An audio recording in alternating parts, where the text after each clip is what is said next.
doit travailler tous ensemble parce que justement, si la designer crée quelque chose qui est pas faisable, ça veut rien dire. Et puis, moi, mon dessin, qu'est-ce qu'il va apporter si j'ai pas bijouterie derrière pour me fabriquer, ni les sertis pour me sertir les pierres. Et même, moi, je dirais polissage.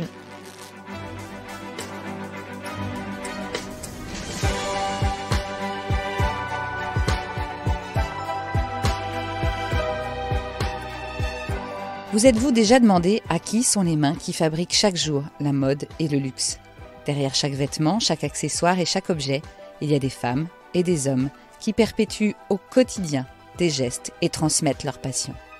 Ce podcast va vous emmener à la rencontre de ces amoureux du savoir-faire, des anonymes qui détiennent un savoir précieux pour faire la mode et le luxe de demain.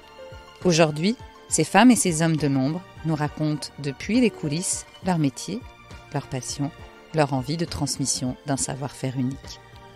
Parce qu'aujourd'hui en France, il y a plus que jamais la nécessité d'assurer la relève de ces métiers d'exception. Bienvenue dans le podcast Savoir pour faire.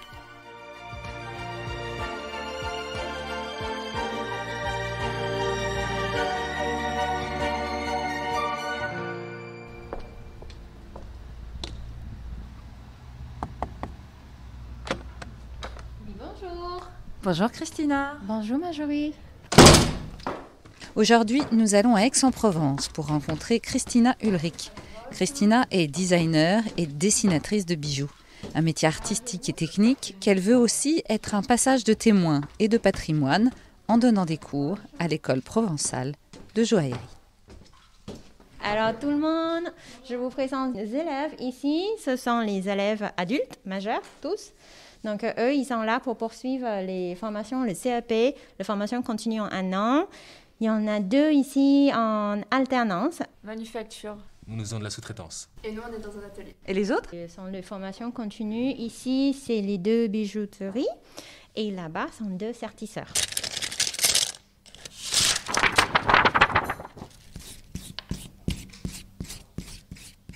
Moi, c'est Christina Ulrich. Donc, moi, je suis de base, de métier, c'est designer et dessinatrice dans la bijouterie et joaillerie. C'est surtout dans le grand joyau que je dessine. Et sinon, mon deuxième métier, c'est formatrice en art appliqué à École provençale de joaillerie à Aix-en-Provence.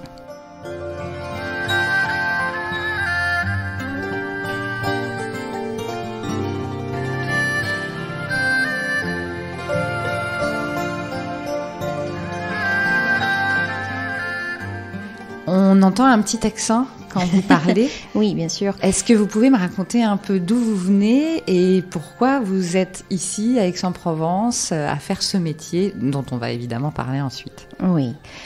Alors, mon accent, c'est parce que je viens de la Thaïlande. Je suis moitié thaïlandaise et moitié allemande. Toute ma vie, j'ai passé en Thaïlande jusqu'à mes 21 ans. Là, j'ai 33. J'ai terminé un bachelor des arts en fait à Chulalongkorn University à Bangkok. C'est l'université la plus réputée en fait là-bas. Et après, au bout de 4e année, donc j'ai bien conscience en fait que j'aimerais me spécialiser dans le bijou.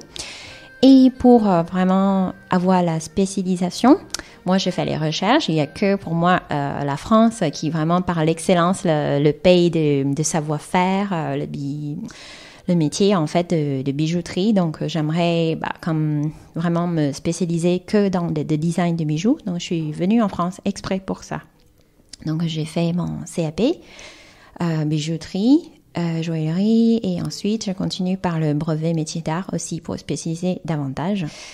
Vraiment, en touchant le métal, le métier, je sais vraiment ce qui, pour moi, c'est le dessin, c'est le gouache, c'est pas du tout la fabrication, c'était beaucoup trop dur pour moi.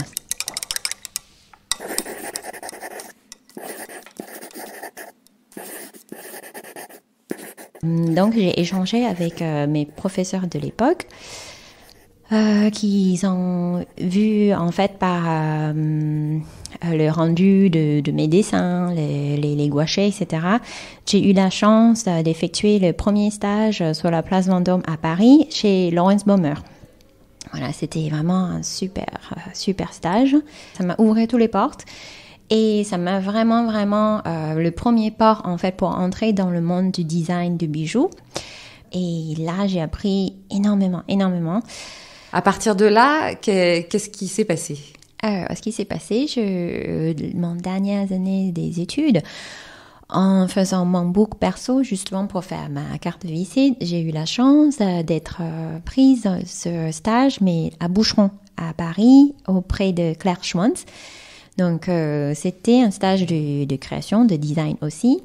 Et à l'époque, ma maître de stage, c'était la designer la plus ancienne qui avait le plus d'expérience, c'est Marie-Hélène Homer.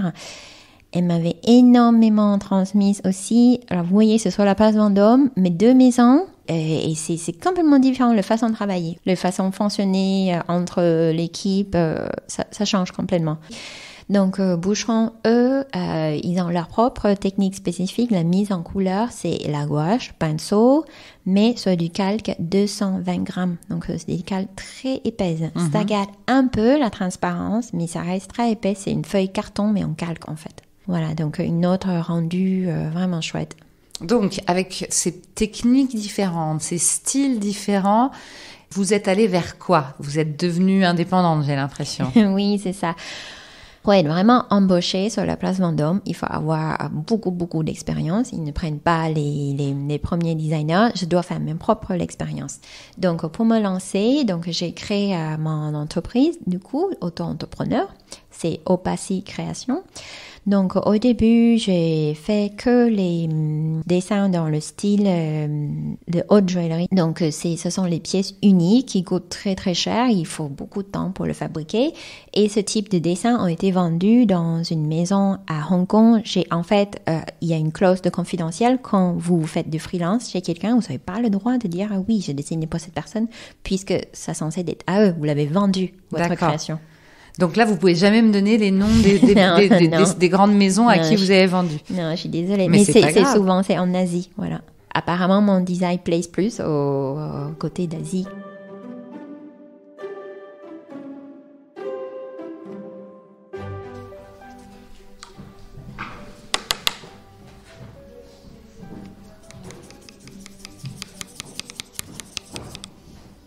Après, j'ai eu un coup de fil.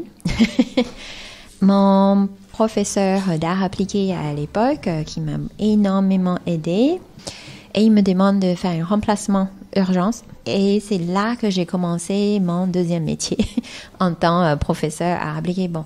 Et en plus, l'école à l'époque, c'était à Valence. Elle vient d'ouvrir à l'international. Ils cherchaient quelqu'un qui parle anglais, qui sait faire du design. Donc, ils se disent « Ah, mais Christina, tu peux faire ce poste aussi, carrément, en fait. » Donc voilà, je découvre que la transmission, c'est vraiment formidable de montrer sa passion et en même temps de continuer à créer à côté et en même temps, je formais les jeunes comme moi au début que j'avais besoin que quelqu'un me montre le savoir-faire.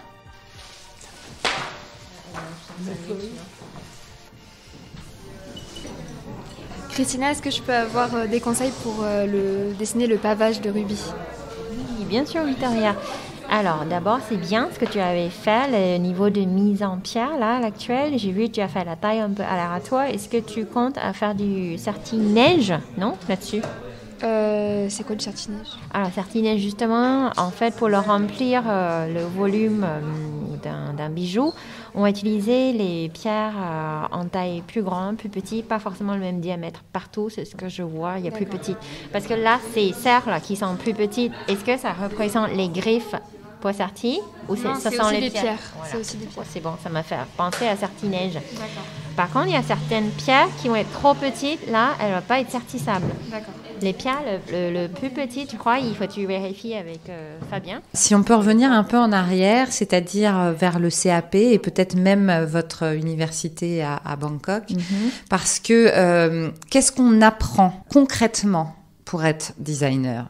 L'école à Bangkok vous a aussi appris, je suppose, puisque c'était une université d'art, oui. Ça vous a appris aussi à réfléchir en tant qu'artiste. Le premier, c'est la mise à niveau, c'est ouvrir à tout, on commence à pratiquer à peine et après on commence vraiment à spécialiser petit par petit dans notre propre démarche à nous. Et justement, c'est là que je me suis dit, j'ai trop envie de faire une œuvre d'art portable. Mais en arrivant, commencer par le CAP. Le CAP, c'est vraiment apprendre à travailler à l'atelier. Donc, c'est toutes les techniques de base. Mais j'ai trouvé la bijouterie, c'est tellement spécifique et plein de techniques. Si on n'apprend pas les techniques de base, mais comment on peut créer quelque chose qui réponde en fait aux besoins du client spécifique. Donc, voilà. Donc on ne peut pas être designer sans savoir faire un bijou, non, si je comprends bien. Non, moi je trouve que c'est impossible. Il faut au moins un CAP. L'année que j'ai vraiment beaucoup appris, c'était un brevet de métier d'art, le BMA, parce que là, on avait le prof d'art qui nous poussait énormément à créer. En CAP, on ne vous demande pas de créer, c'est que la mise en couleur. Donc voilà. Pratiquer juste les techniques, mais en BMA, c'est là que les créativités naissent vraiment. Alors là, je suis en train de mélanger donc un peu d'eau sur mon pinceau, justement pour avoir le jus parfait, que j'appelle ça comme ça, le jus parfait. En fait, le gouache, quand vous mettez trop d'eau, il va ressembler à une aquarelle. Mais le but, c'est quand même couvrir le papier gris. Parce que si c'est trop transparent, on va voir à travers la feuille. Il faut quand même couvrir, avec certaines épaisseurs, mais pas trop. Ça, j'essuie les pinceaux, donc, parce que chaque fois changer de couleur, il faut nettoyer parfaitement les pinceaux. C'est Sébastien et Julie, donc, qui dans leur 5e année. Et c'est eux qui vont créer leur propre marque et ouvrir leur propre bijouterie. Oui, on a fait le CAP, puis le BMA, et là on fait la formation de certissage pour avoir un petit peu le cursus complet pour pouvoir faire toutes nos créations nous-mêmes. Comment vous avez eu envie de travailler ensemble, d'ouvrir votre boîte? En fait, j'ai comme but de racheter une bijouterie de mon ancien maître de stage. Et avec Sébastien, c'est toujours très bien entendu depuis nos premières années d'école. Du coup, on s'est dit pourquoi pas s'associer et pouvoir racheter et créer notre marque ensemble. Est-ce que la partie design est très importante dans cette construction d'entreprise? Oui, parce que nous désirons créer notre marque et pas juste en revendre. Donc pour créer une marque, il faut savoir un peu ce qu'on veut, où est-ce qu'on va, pour qui, et donc savoir designer pour des clients qui veulent absolument quelque chose de précis. Donc ça nous permet de développer la créativité et de pouvoir faire plusieurs gammes de bijoux plus tard. Maria. Bonjour. Moi, je m'appelle Maria Elena Pinet. Donc, je suis la directrice générale et la fondatrice de l'école provençale de joaillerie. Pourquoi vous avez décidé de créer cette école? Initialement, moi, je travaillais à la Haute École de joaillerie à Paris. Donc, j'ai travaillé pendant de nombreuses années. Quand j'étais, on va dire, à l'étage commercial, je me suis aperçue qu'il y avait énormément de demandes d'écoles dans le sud, justement. Et donc, m'est venue l'idée d'ouvrir ma propre école dans le Sud. Mais vous, au départ, vous n'êtes pas du tout dans la technique. Comment on arrive à convaincre ceux qui sont comme Christina, plutôt du côté artistique et technique? C'est une ouverture au monde. Et ça m'a beaucoup plu avec Christina parce que, donc, de par ses expériences et de par ses origines, je voulais ce côté-là, amener ce dynamisme et cette autre vision justement de la bijouterie joaillerie dans notre école. Vous avez d'autres designers comme prof ou pas? Non, pas pour Et vous avez beaucoup de demandes maintenant d'élèves? Alors étonnamment, on en a de plus en plus. Alors dû, je pense, à la situation sanitaire actuelle, on constate effectivement que les gens se remettent beaucoup en question par rapport à leur métier. Et c'est vrai que l'univers pourtant de la bijouterie joaillerie est très très peu connu. Donc les gens ont un réel intérêt aussi par rapport à tout ce qui est artisanat et tout ce qui est un peu aussi luxueux, parce que ça regroupe un peu les deux mondes.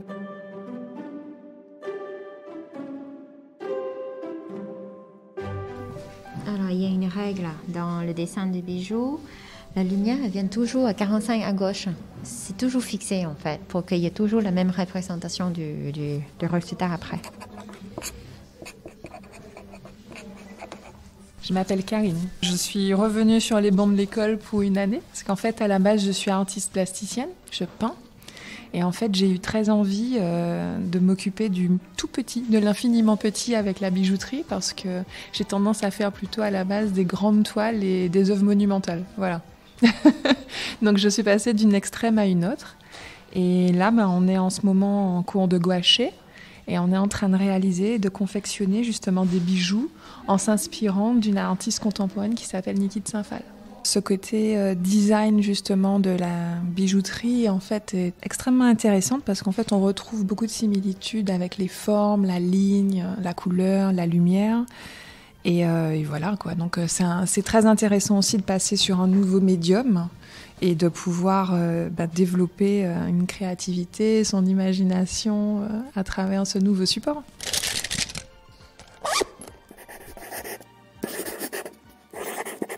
Est-ce que vous pouvez nous expliquer concrètement aussi, de A à Z, comment on fait un bijou en tant que designer ? Alors, il y en a une de clientes qui a demandé, elle a envie de porter une bague volumineuse. Est-ce que c'est une bague qui va prendre 2 doigts, 3 doigts, ou c'est une bague qu'on va porter sur doigt d'index qui va dépasser, qui va occuper d'autres espaces de la main, qui est un peu plus unique. Ça peut être sympa. Donc, je me dis, bon, allez, je vais aller vers là, je vais proposer ça plutôt. Donc, après, je me suis cherchée sur les références, en fait, déjà qui ont fait ce type de travail, bijoux un peu plus unique. J'ai vu Henri Cargard. Donc, c'est un artiste qui, il a trouvé sa forme et expression que dans le bijou. Donc, après, j'ai lié ça avec le thème du mouvement.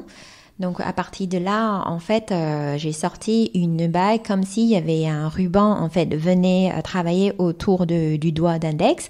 Mais sauf que le côté ruban qui est un peu plus développé, elle part plus sur le côté l'extérieur du doigt d'index, justement, pour qu'on puisse porter que l'index gauche. Voilà. Après beaucoup de recherches, si je comprends bien, intellectuelles, artistiques, littéraires, là, vous vous posez sur votre table de dessin et vous dessinez. Ça sort comme ça ou est-ce que c'est très mathématique ?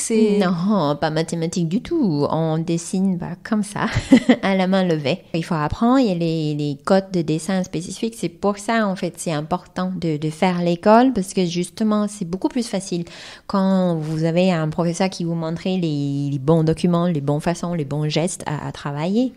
Est-ce qu'on en fait beaucoup ou est-ce que de dessins, justement, vous en faites une dizaine, une centaine, Alors, parfois, si cliente, vous avez le clic, vous dessinez 2, 3, ça passe. Et si ça clique pas, il faut faire justement centaines.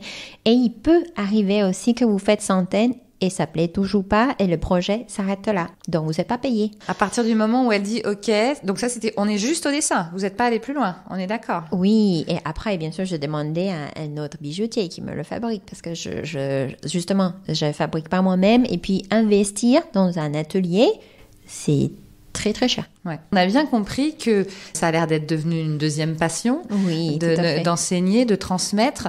Ça, c'est important aussi, même à votre âge, vous êtes encore très jeune, 33 ans, de pouvoir tout de suite transmettre. Finalement, vous êtes en train de créer des concurrents. Oui, vous pouvez dire ça comme ça. Et c'est pas grave?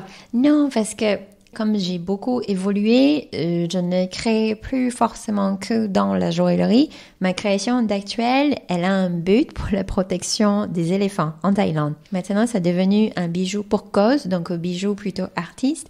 Donc, mes œuvres actuelles, ce sont les œuvres uniques et c'est vraiment pour cause. Donc, j'aimerais que ça soit exposé et ça puisse être vendu et cet argent donne à l'hôpital des éléphants.